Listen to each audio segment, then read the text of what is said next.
자, 반갑습니다. 박수 크게 쳐주시고. 하시고. 저는 고양시 노인장기요양기관 협회장 나윤채라고 합니다. 잘 봐주시고요. 먼 데서 오시느라 고생들 하셨고요. 그 다음에 오늘 여러 가지, 이주임 변호사라든지 송영수 위원장님들, 그 다음에 각 사례 발표 하신 분들 고맙고요. 그다음에 잘 들으셔서 혹시나 이러한 건이 발생됐을 때 많은 도움이 되길 바라겠습니다.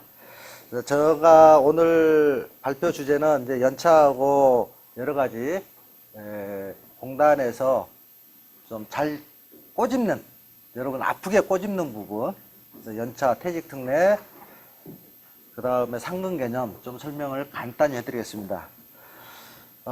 연차 다시 설명드리자면 연차는 만 1년마다 15개씩 발생을 하고요. 만 1년마다 15개. 그래서 만 1년 미만자는 월 개근했을 때 1개의 월차가 발생한다. 그래서 1년 미만자는 전체적으로 11개의 월차 개념으로 11개 발생되고, 그래서 만 1년 딱 도래하는 시점에서 15개 발생한다. 결론적으로 이야기하면 만 1년 근무자는 토탈 월차 개념으로 11개, 그 다음에 연차로 15개 해서 16개가 발생된다. 그렇게 알아두시면 되시고요. 그 다음에 이제 만 1년이 넘어가고 2년째, 3년째가 될 때부터는 매년 15개. 그 다음에 만 3년 근무하게 되면은 만 3년 근무하고 4년차 근무하게 되면 이제 그 해부터는 2년마다 1개가 더 추가가 돼요. 결론적으로 이야기하면 만 4년을 근무하게 되면 연차가 16개. 죄송합니다. 만 3년 근무하게 되면 그때부터는 16개. 만 4년도 16개. 만 5년은 이제 17개. 이런 식으로 순차적으로 맨 2년마다 하나씩 추가가 된다. 그렇게 알아두시면 되시고요. 그 다음에 연차의 총 개수는 총 한도가 있습니다. 20년 근무하면 그거 계속 늘어나냐? 그거는 아니고요. 총 한도는 25개가 총 한도다. 그렇게 좀 알아두시면 되시고요. 그 다음에 연차는 5인 미만 사업장은 연차 적용을 안 받는다. 아까 공생 같은 경우에. 그러면 연차 상시 인원, 상시 근무 인원이 5명이 뭐냐? 그건 한번 인터넷에서 쳐보시고, 사람이 5명 근무한다고 해가지고 상시 인원 5명은 아닙니다. 그 계산법이 예를 들어서 한 사람이 365일 근무해가지고 5명이라고 하면은 상시 인원 5명 맞습니다. 맞는데 주 5일로 근무를 하잖아요. 다. 어떤 날은 3명 근무하고, 어떤 날은 2명 근무하고, 어떤 날은 5명 근무할 수도 있잖아요. 그래서 상시 인원 근무는 매일 5명씩 한 달 내내 근무한다고 하면 상시 인원 5명 맞습니다. 근데 그렇게 계산하는 게 아니고, 어떤 날은 3명, 어떤 날은 2명, 어떤 날은 5명, 이렇게 해서 다 더하는 거예요. 간단히 이야기하면. 오늘은 2명, 내일은 3명, 또 3일째 되는 날은 5명, 4일째 되는 날은 7명. 이걸 다 더하고 나누기 그 일수를 해버리면 그게 상시 인원이다. 그렇게 알아두시면 되세요. 간단합니다. 그래서 혹시나 여러분들이 몰라가지고 당할 수가 있어요. 인원은 5명인데, 또는 어디 노동청에서도 그렇게 이야기합니다. 인원 5명 맞네. 상시 인원 5명이면 연차 줘야지, 연장수당 줘야지, 이런 식으로 이야기를 할 수가 있어요. 그런데 상시 인원 제대로 잘 챙기셔서 정확하게 대응을 하신다고 그럴까요? 정확하게 알려주시면 이해를 하실 겁니다. 그렇게 좀 알아두시면 되시고. 연차 사용기간은 언제냐? 연차 사용기간은 연차 발생 시점에서 1년이다. 연차 발생 시점에서. 그래서 거기에 쓰여져 있습니다.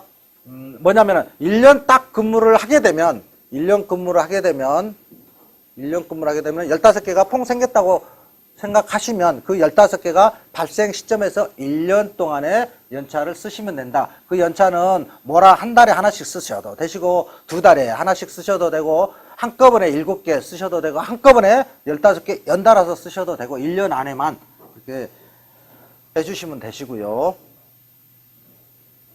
그 다음에 연차 사용 촉진제도라는 게 있습니다. 그 부분부터 다시. 연차를 연차를 1년이 지나버린 연차 있잖아요. 내가 못 써버렸어요. 1년 동안에. 1년 동안에 못 써버린 연차는 1년 후 연차 사용기간 1년 동안에 못 써버린 나머지 연차는 수당으로 지급을 해 주셔야 되는 거예요. 그러니까 15개가 발생했는데 내가 그 해에 써야 할 그 해에 12개밖에 못 썼어요. 한 달에 하나씩. 그럼 3개가 남았잖아요. 그 3개는 수당으로 지급을 하셔라. 수당으로 3개 값은. 근데 연차가 발생되고 내가 그 해 2년 차에 퇴사를 1년 6개월 만에 퇴사를 했어요. 그럼 15개 발생에 하나도 못 쓰고 퇴사를 하는 경우는 그거는 사용 기간이 남았지만은 어쩔 수 없이 퇴사 때문에 못 쓴 게 된 거잖아요. 그러니까 퇴사 시점에서 연차 나머지 다 계산하셔가지고 주시면 수당으로 지급하시면 되십니다. 그 다음에 연차가 이 해에 15개를 써야 되는데 10개월 돼가지고 그냥 나 수당으로 다 지급해버릴게. 계속 근무하고 있는데 그러면은 안 되는 거예요. 불법이 되는 겁니다. 연차라고 하는 거는 근로자의 휴식권이에요. 그 보장해야 되는 겁니다. 그래서 연차 사용 기간이 남아있는 거를 나 수당으로 지급할게. 앞으로 계속 니는 나와 일해야 돼 하시면 안 되세요. 연차 근로자의 휴식권은 분명히 보장을 해야 되는 거고요.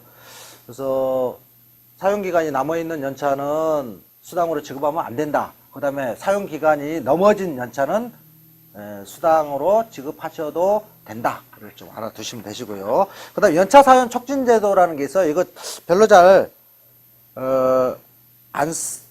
그러니까 여러분들 잘 활용은 안 하시는데, 뭐 대기업 같은 경우에는 많이 활용을 하신다고 그러시더라고요.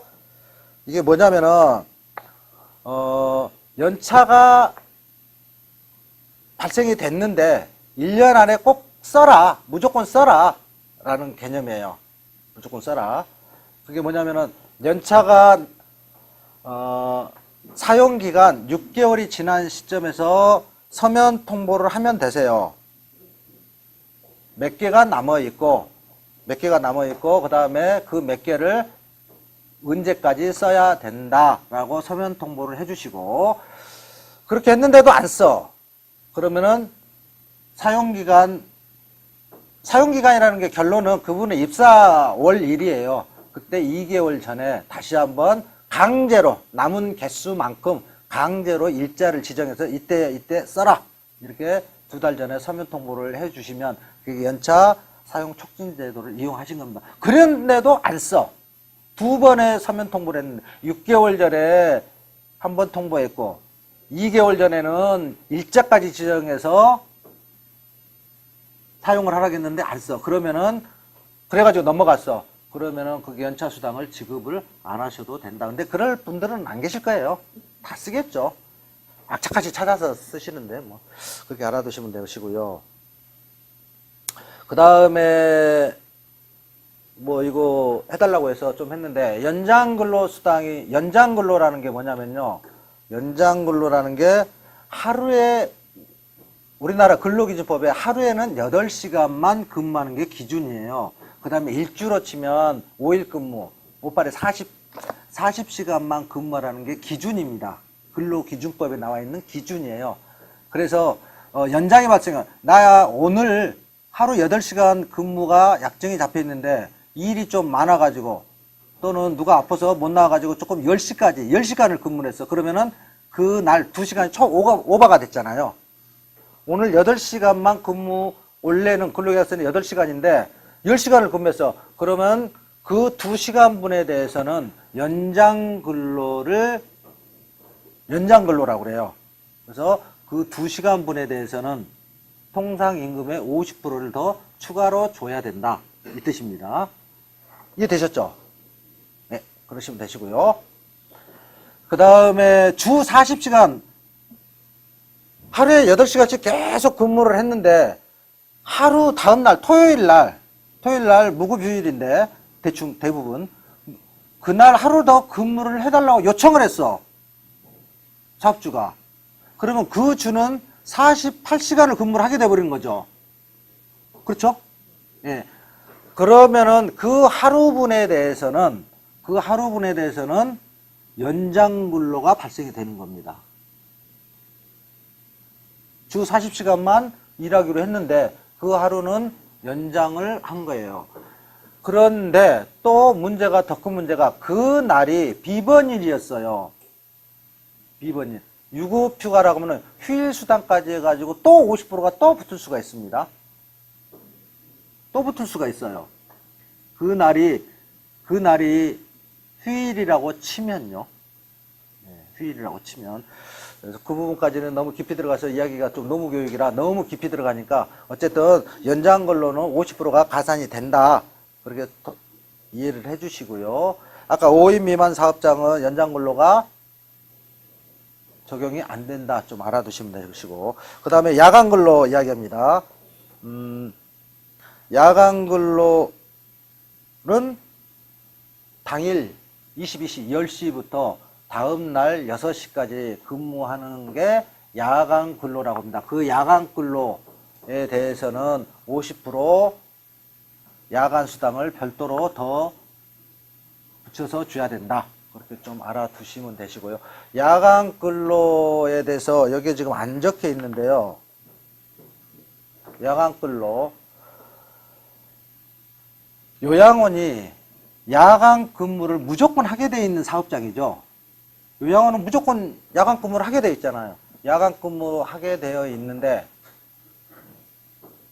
산업안전보건법에 야간 근로를 시키려면 휴게실이 반드시 수면실이 있어야 되는 게 산업안전보건법이에요.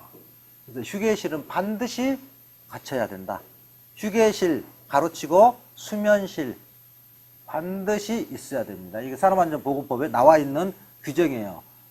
안 되면 2천만 원 이하 벌금에 처합니다. 그래서는 어찌됐든 요양원은 시설 필증 받을 때부터 다 휴게실을 다 지정이 되게끔 되어 있으니까 크게 의미가 없어요. 의미가 없는데 이게 공생이 문제가 되긴 한데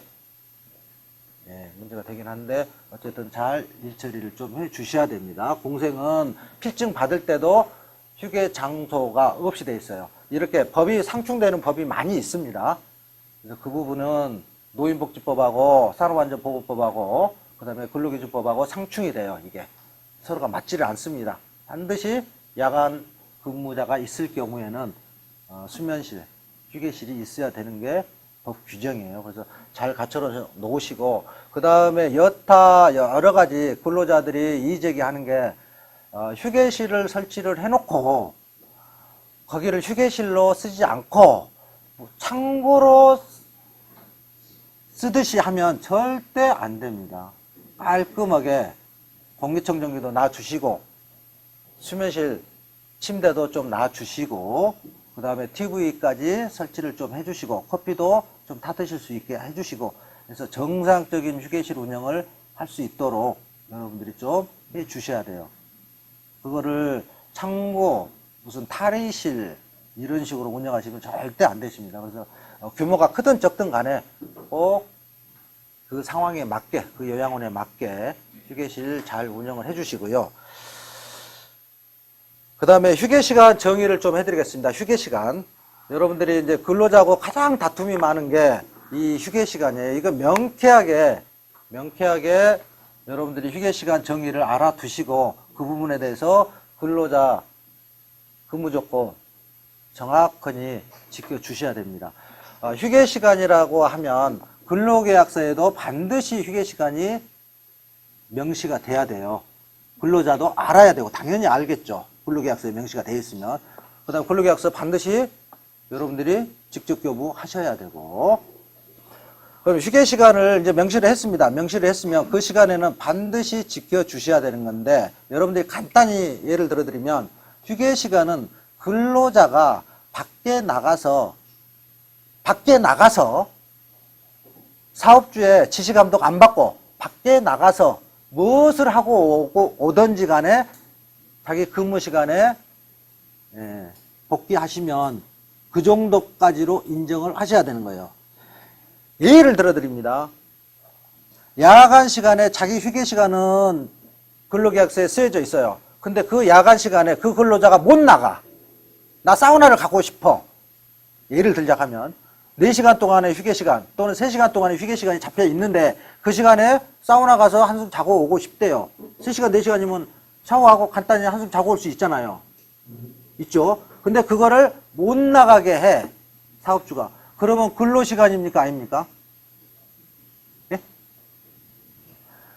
근로시간이에요. 사업주가 휴게 시간을 못 나게 하는 게 무슨 이게 휴게 시간입니까? 휴게 시간이라고 하면은 그 근로자가 반드시 밖에 나가든 전혀 타치를 안 받아야 되는 겁니다. 그런데 치매 어르신이 혹시 배회할지 모르니까 여기 지키고 있어야 돼 라고 하면 그거는 근무 시간이에요. 좀 더 구체적으로 이야기하자면 대기 시간이라고 이야기합니다. 대기 시간은 대법원 판례가 근무 시간이에요. 근무 시간입니다. 그 시간에 간단히 하면 그 시간에 그분이 나가더라도 아까 휴게 시간을 쓸 수 있는 그 근무자가 나가더라도 다른 분이 그 자리에 있게끔 근무 편성이 되어 있어야 된다는 뜻입니다. 이해되셨죠? 네. 그래서 휴게 시간 다툼이 안 생기게끔 명쾌하게 그렇게 휴게 시간을 찾아 먹을 수 있게끔 근로자는 그렇게 근무 편성도 하셔야 되고 또 그렇게 근로자한테도 명확히 설명드려야 되는 게 맞는 겁니다.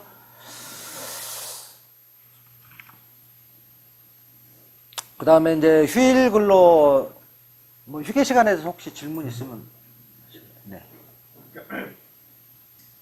이왕 보험행위요. 네. 아침 식사 준비할 때 예. 모두 다 인증해요. 6시에 일어나가지고는 아침 준비를 할 수 없다. 본인이 5시쯤 일어나야 된다. 네. 그렇게 하면은 야간 근로시간이 보통 오후 10시부터 이게 06시까지잖아요. 네. 근데 근로자가 가지고 서면 합의해가지고 네. 만약에 오후 9시부터 오전 5시 해가지고 할 수 있는지요. 야간 근로를 그렇게 내가 저녁 9시부터 다음 날 5시로 야간 근로를 인정을 해달라. 근로자 합의해서. 합의해가지고. 아니, 안 됩니다. 꼭 6시에. 아, 근로 시간은 무조건 야간 근로라는 건 법적으로 정해져 있는 시간이에요. 10시부터 다음 날 6시까지로. 예, 그거는 근로자 합의하고 상관이 없는 이야기입니다. 예. 근데 만약에 사장님이 말씀하신 게 꼭 그렇다면은 네. 그러면은 어르신 그러니까 요양보호사 얘기하기를 네. 그 시간 나와가지고 어르신은 뭐 여러 가지 일을 하면은 맞춰할 수 없다. 예. 그렇게 강력하게 얘기해도 5시까지는 나가 보는 시간을 지켜놔요. 아, 예, 지켜야죠. 예, 지키셔야 됩니다. 5시에, 6시부터 일어나서 일을 하기로 했고, 6시에는 아마 동시에 교대로 근무를 하다가 6시 되면은 동시에 이제 근무가 아마 시작이 될 텐데, 나는 6시에 일어나가지고는 세수시키고 기저귀 갈고 여러 가지 일을 못한다. 난 5시에 일어날 수밖에 없다. 예, 그거 인정 안 되고요. 인정 안 하는 게 아니라 인정을 사업주 입장에서 하면 안 되고, 그러면 어떤 분은 또 이렇게 이야기를 해요. 아, 나는 잠이 없어서 4시부터 계속 일하는데 나 이거 4시부터 인정해 주세요. 이게 복잡합니다. 그 근무 체계는 명쾌하게 6시부터 예를 들어서 2분이 됐든 3분이 됐든 동시에 다 휴게가 없겠죠. 6시부터는 동시에 일어나서 근무로 복귀를 하도록 잘 설득하시고, 물론 5시에 일어나서 하신 분들은 잠이 없다든지 아니면은 내가 손이 좀 느리기 때문에 좀 빨리 일어나서 해야 돼요. 뭐 이런 분들이 계셔요. 그거 사소한 거 다 인정할 수 없습니다. 아까 말씀하신 휴게실 있잖아요. 휴게실. 네, 예. 휴게실인데 아까 말씀하시니까 뭐 TV 설치하든지 아니, 그러지는 않습니다. 뭐 꼭 그거는. 예, 뭐, 예, 제가 말할 때는 휴게실의 모양새를 좀 잘 갖춰놓고 근로자한테 조금 처우를, 휴게 보장을 좀 잘 해달라는 뜻이었지. 아까처럼 휴게실에 TV가 있어야 된다, 청정기가 있어야 된다, 커피 마시는 게 있어야 된다, 뭐 이거는 아니에요. 그러니까 연차상 스킨이라고 있잖아요. 네, 예. 근데 지금 그게 소멸 2개월 전, 그러니까 만료 6개월 전, 예. 그다음에 소멸 6개월 한단 말이에요. 네, 예, 예. 근데 그걸 공고를 하니까 예. 요양보호사님이 휴가를 못할 쓰겠다고 한단 말이에요. 예, 예. 근데 거기 근로기지법에 보면은 네. 휴가 신청서를 해가지고 신청하라는데 네, 예. 근데 문제는 그게 휴가 신청서를 신청하는데 자기가 이제 예를 들어 꼭 그때 모신다. 그런데 어떻게 하느냐 해가지고 구두를 신청하게 되느냐, 인정하느냐, 예. 아니면은 휴가 신청을 나중에 5월 뭐일에 쓰겠다고 예측해가지고 결심할 경우에 그거 되는지 두 가지.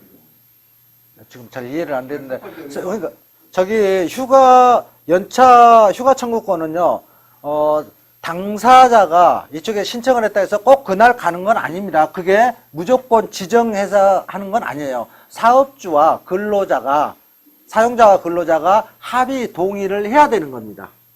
어느 한쪽이 강제로 너 이날, 아까 연차 사용 촉진 제도는 지정을 했지만 그 외에는 서로 합의하는 거예요. 합의입니다. 합의. 합의를 하면 그 서면으로 남겨야 되는 거죠. 아니, 연차 신청서는 반드시 서면으로 해 주셔야 됩니다. 이거는 근로기준법 이야기가 아니고요. 아까 공단에서 나왔을 때 연차 반드시 보자고 하는 게 뭐겠어요? 연차 신청서예요. 제일 먼저 떠들어 보는 거예요.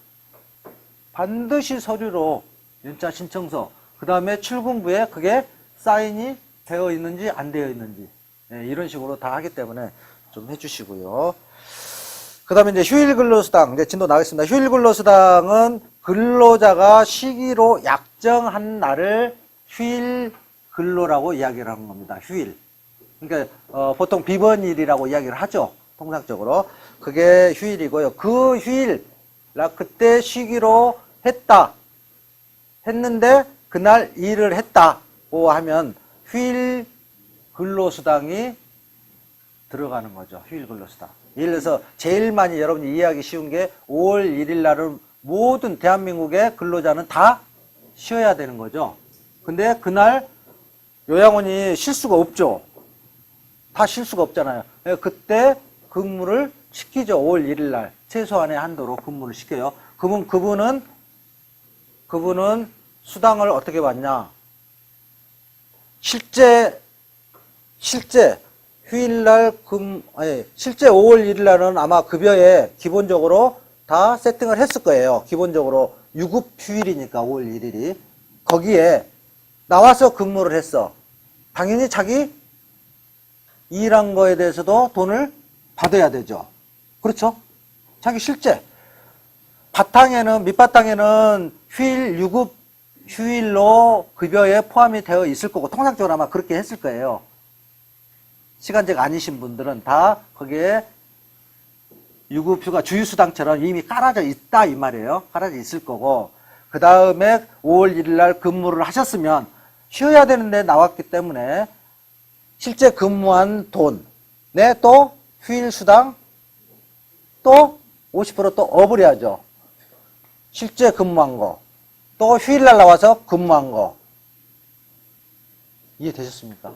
토탈 한도는 간단히 하면 250%까지 가는 거예요. 바탕 한번 깔아져 있지. 유급 휴일이니까 한번 깔아져 있지. 그 다음에 실제 근무한 거 2번. 실제 근무한 돈 나가야 되잖아요. 2번. 그러니까 2배가 되는 거죠. 근데 휴일이니까 또 50% 가산. 토탈 그날 근무하는 거는 250%. 250%가 나가는 겁니다. 그렇게 이해하시면 돼요. 이게 휴일 근로수당이라 그렇게 이해하시면 되시고요. 자, 이제부터 퇴직특례입니다. 퇴직특례가 뭐냐면요.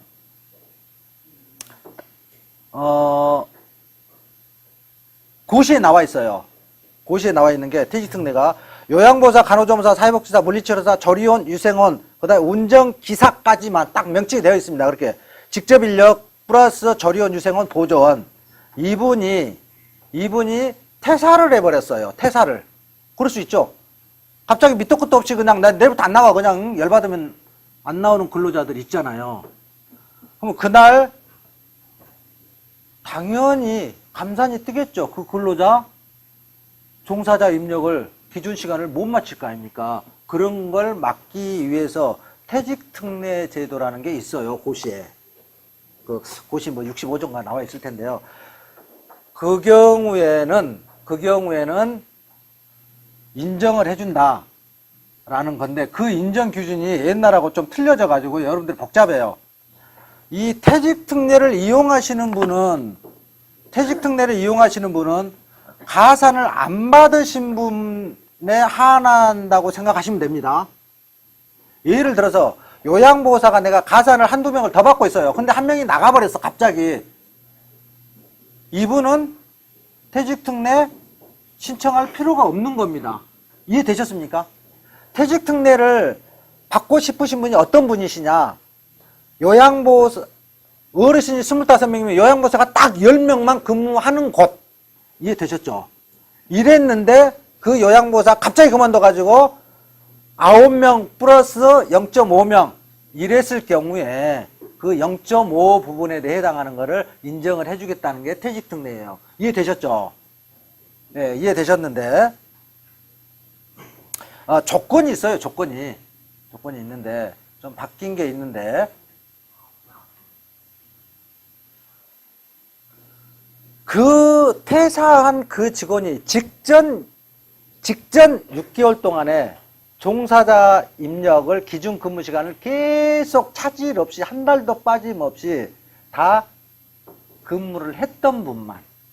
이해되셨죠? 이해되셨죠?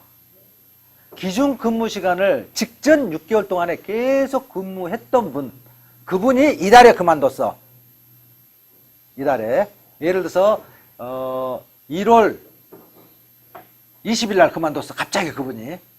근데 12월, 11월, 10월, 9월, 6월, 8월, 6월, 7월까지 직전 6개월 동안에 그분이 퇴사한 달 빼고 직전 6개월 동안에 쭉 정상적으로 기준 근무 시간을 인정을 했던 분만 퇴직특례 인정을 하고요. 근데 거기에서 이제 직전 5개월 분도 있어요. 이달에 기준 근무 시간을 넘겼어. 예를 들어서 1월 25일 날 퇴사를 했지만 기준 근무 시간이 넘겨버렸어. 그러면 직전 5개월 동안. 그 달에 넘겼으니까. 이해되셨죠? 네, 그렇게 하시면 되시고요.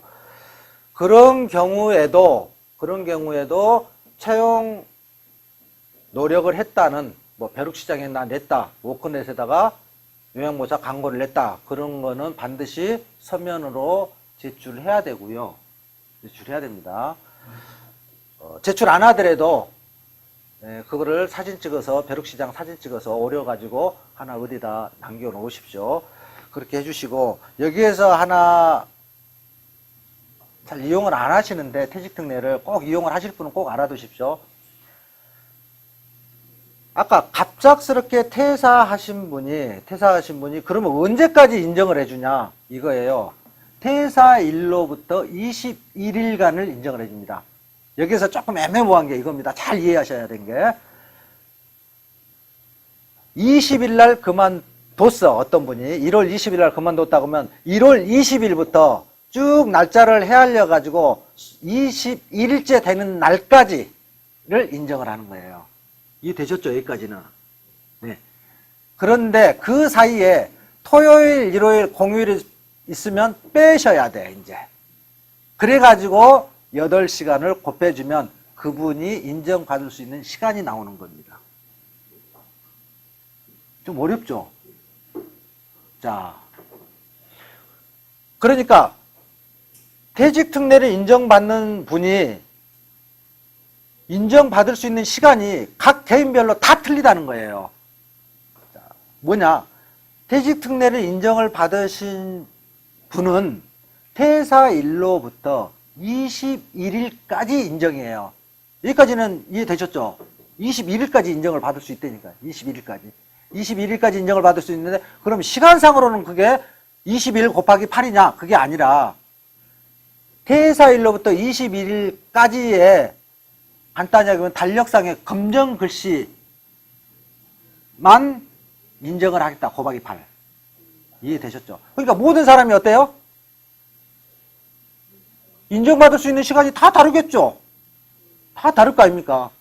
예, 여기에서 착오를 일으키시면 안 되시고요. 이게 퇴직특례입니다. 퇴직특례.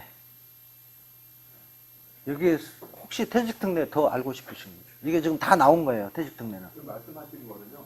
그러니까 토요일 날, 일요일 날 휴일을 빼고 남은 게 21일까지란 말이에요. 그렇죠. 빼고가 아니라 포함이죠. 포함이죠. 예, 21일까지 다 포함해.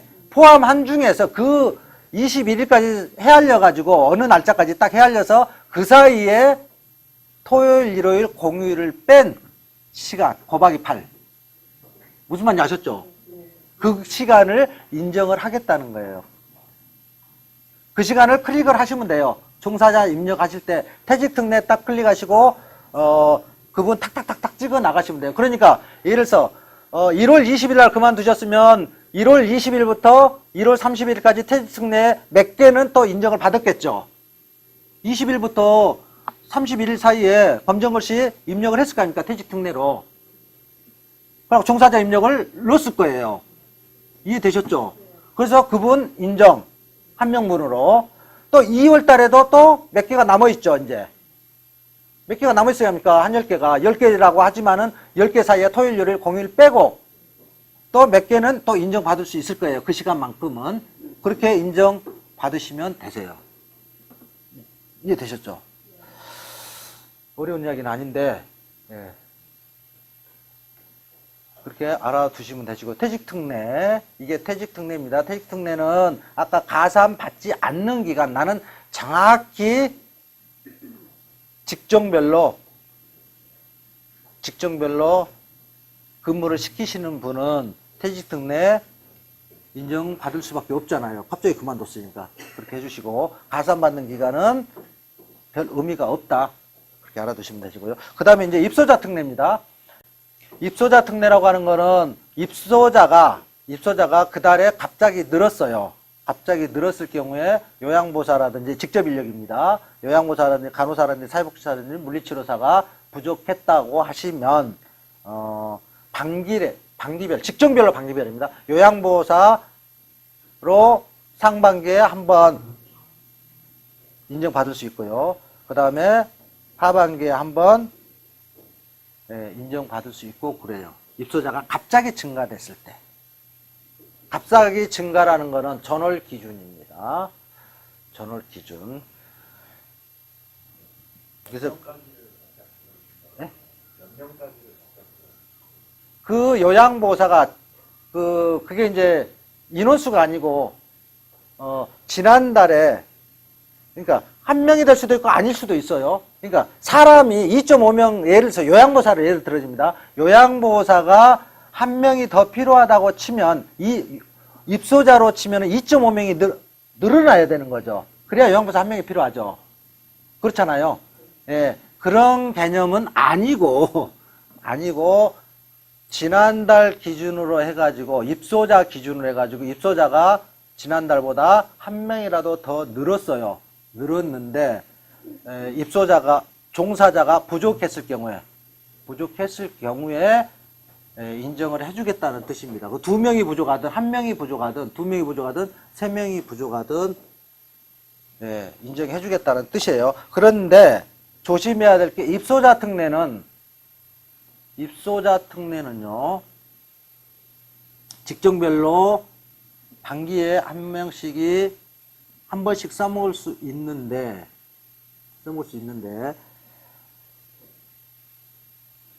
그러면은 그 직종에 요양보호사가 부족했을 때 그 직종은 감산을 안 한다는 뜻입니다.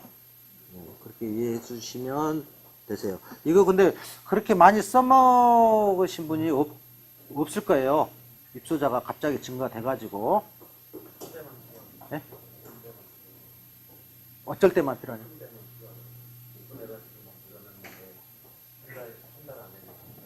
예, 그럴 수 있죠. 예. 예, 오픈 때 많이 일어나긴 하는데요.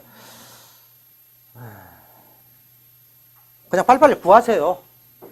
이거 자꾸 이 특례 이런 거 막 이용하려고 하면 나중에 꼭 자세히 이용하시려면 알아보시고 그렇게 해주시면 되시고 그 다음에 이제 시설장 상근 의무입니다. 시설장 상근 의무. 여러분들이 이제 시설장 상근 의무는 폐위 시설장 급여받는 시설장은 별 의미가 없는 거고요.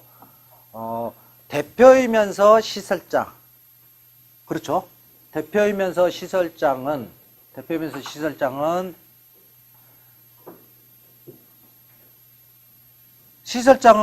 당연히 상근 의무가 있는 겁니다. 상근 의무가 있는 거고요. 대표자이면서 시설장도 당연히 상근 의무가 있는 거고요. 주 40시간 이상 근무해야 되고요. 여기까지는 이 일을 뭐 하실 게 없죠. 대표자이면서 아무 직종이 없어. 그런데 급여 뺄 수가 있어요, 없어요? 없어요. 대표자이면서 아무 직종을 안 넣었어. 그러니까 직종을 안 넣었다는 뜻이 아까 사무원으로도 안 넣고 사무국장도 안 넣고 시설장도 안 넣고 실장 안 넣은 이유는 분명하니 뭐 사회복지사라든지 뭐 다른 기타 뭐 자격증이 없으니까 그렇게 못 넣었을 거고, 없으면 없는 대로 사무원이라든지 사무국장이라든지 해가지고 정상적으로 상근 근무를 했으면 당연히 대표자 급여를 받을 수 있죠. 받을 수 있는데, 대표자면서 아까 직종은 안 넣고 상근은 해. 이 경우에 급여를 뺐을 경우에 타치를 받아요, 공단에서. 그래서 직종을 꼭 넣으셔라. 대표이면서 상근을 했으면 분명히 무슨 일을 했을 거 아닙니까? 관리인 일을 했든, 보통은 관리인 일을 했든 사무원이나 사무국장 일을 했을 거 아닙니까? 분명히 그 일을 했을 거예요, 아마. 그러니까 그분 꼭 관리인, 건물관리 쪽으로, 건물관리가 2명이어도 상관없고 3명이어도 상관이 없는 거예요. 넣으시고, 또 사무원도 2명이든 3명이든 상관이 없는 겁니다. 그래서 그 자기 사무 쪽으로 해서 무슨 결제 했다고 치면 사무원으로 넣으시면 되죠. 그러면은 하등에 문제가 없으세요. 없고. 자, 논란이 있는 게 이거예요. 대표자이면서 시설장인 경우에 연차를 쓸 수 있냐 없냐? 연차 못 씁니다. 시설장 기준으로 하면은 뭐예요? 연차 쓸 수 있죠. 근데 대표자의 지위가 있어. 사업주의 지위가 있어. 사업주는 연차라는 개념이 있습니까? 없습니까? 없죠. 그래서 연차의 개념은 여기에서 말하는 보건복지부에서는 연차는 사업 대표자이면서 시설장인 경우에 대표자로 봐서 사업주의 범주에 속한다 해가지고 연차를 집어이으면 안 된다는 게 해석을 내렸어요. 내렸습니다. 그래서는 연차 넣으시면 안 되시고요. 상근. 예. 네.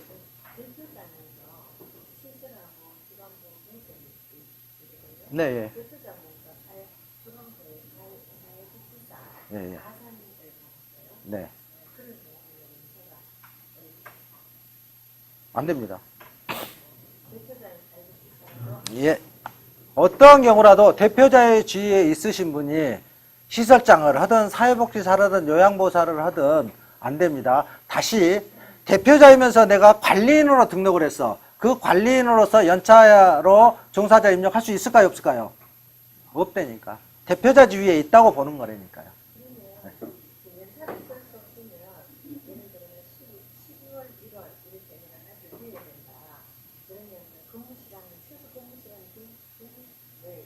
예, 기준 시간이 다 다르죠. 예. 예, 예, 예. 그렇죠.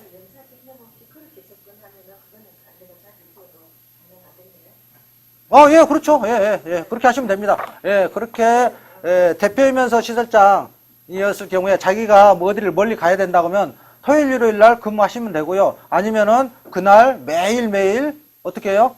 10시간이든 12시간이든 14시간이든 계속 근무해서 정상적으로 근무하시고 나머지는 그냥 쭉 쉬시면 되시고요.